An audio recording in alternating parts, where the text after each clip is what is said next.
Pope Callixtus II or Callixtus II, born Guy of Burgundy, reigned from the 1st of February 1119 to his death in 1124. His pontificate was shaped by the investiture controversy, which he was able to settle through the Concordat of Worms in 1122. Early life. Born the fourth son of William I, Count of Burgundy, one of the wealthiest rulers in Europe, Guy was a member of the highest aristocracy in Europe. His family was a part of a network of noble alliances. He was a cousin of Ardwine of Ivry, the King of Italy. One sister, Gisela, was married to Humbert II, Count of Savoy, and then to Rainier I of Montferrat. Another sister, Maud, was the wife of Odo I, Duke of Burgundy. His brother Raymond was married to Erika, the heiress of Leon, and fathered the future King Alfonso VII of Leon. His brother Hugh was an archbishop of Besancon.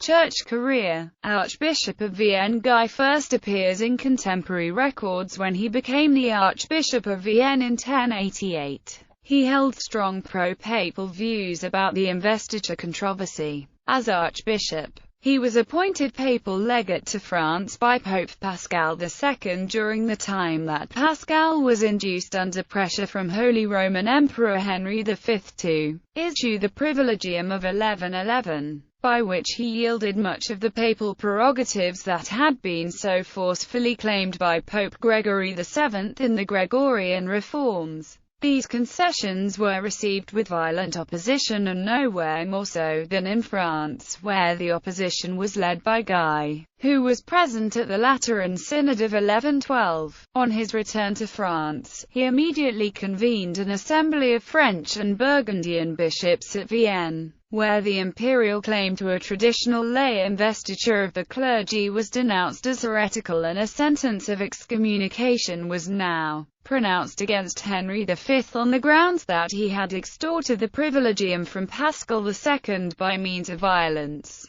These decrees were sent to Pascal II with a request for a confirmation, which they received on 20 October 1112. Papacy. Guy was later, apparently, created cardinal by Pope Pascal, though the latter does not seem to have been quite pleased with his zeal in his attacks upon Henry V.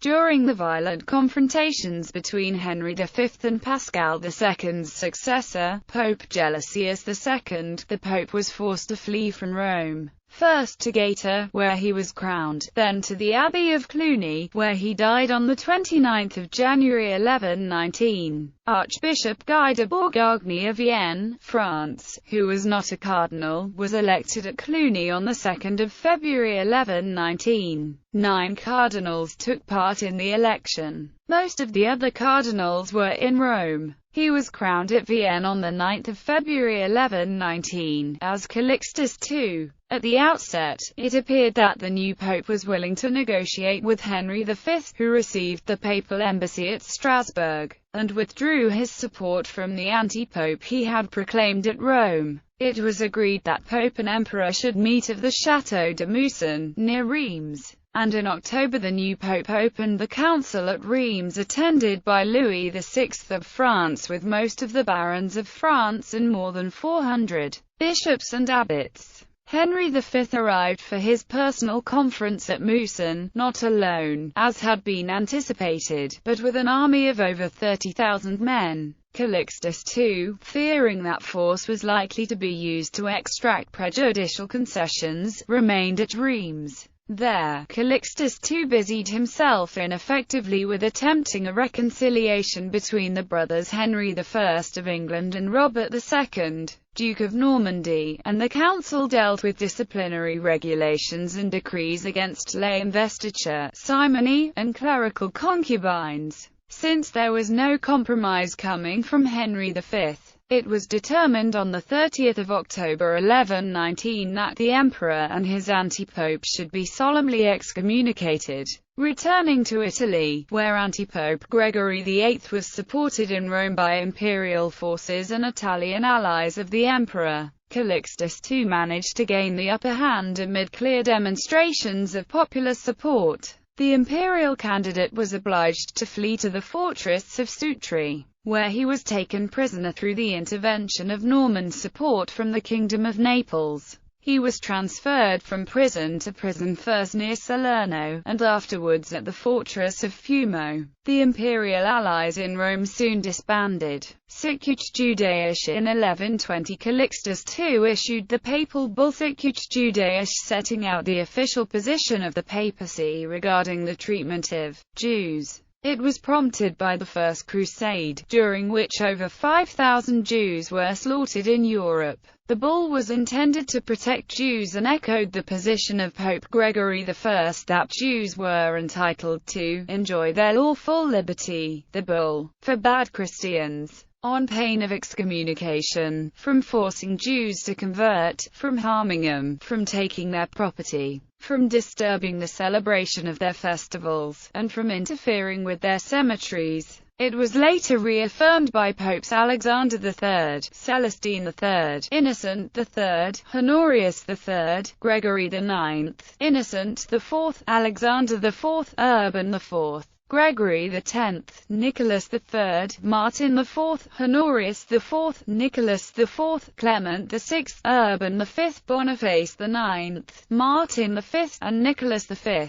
Concordat of Worms. Having established his power in Italy, the Pope resolved to reopen negotiations with Henry V on the question of investiture. Henry V was anxious to put an end to a controversy which had reduced imperial authority in Germany, terminally so, as it appeared in the long run. An embassy of 3 cardinals was sent by Callixtus II to Germany, and negotiations for a permanent settlement of the investiture struggle were begun in October 1121 at Würzburg, where it was agreed that a general truce should be proclaimed in Germany, that the Church should have free use of its possessions, and that the lands of those in rebellion should be restored. These decrees were communicated to Callixtus II, who dispatched the legate Lambert to assist at the synod that had been convoked at Worms, where, on 23 September 1122, the agreement known as the Concordat of Worms was concluded.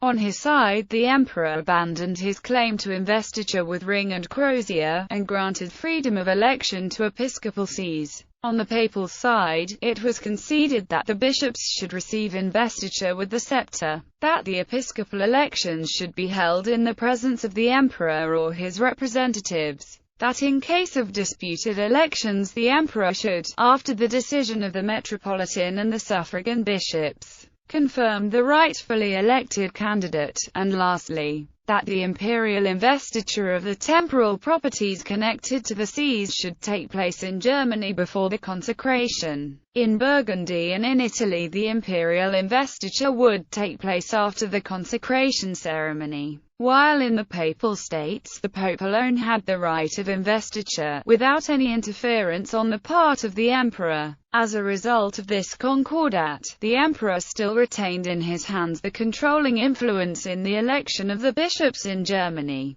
though he had abandoned much in regard to episcopal elections in Italy and Burgundy. First Lateran Council. To secure the confirmation of this Concordat of Worms, Callixtus II convened the First Lateran Council on 18 March 1123. It solemnly confirmed the Concordat and passed several disciplinary decrees, such as those against simony and concubinage among the clergy. Decrees were also passed against violators of the truce of God, church robbers, and forgers of ecclesiastical documents. The indulgences already granted to the Crusaders were renewed, and the jurisdiction of the bishops over the clergy, both secular and regular, was more clearly defined. Later life and death. Callixtus II devoted his last few years to re-establishing papal control over the Campania and establishing the primacy of his See of Vienne over the See of Arles, an ancient conflict. He rebuilt the Church of Santa Maria in Cosmedine in Rome. Callixtus II died 13 December 1124.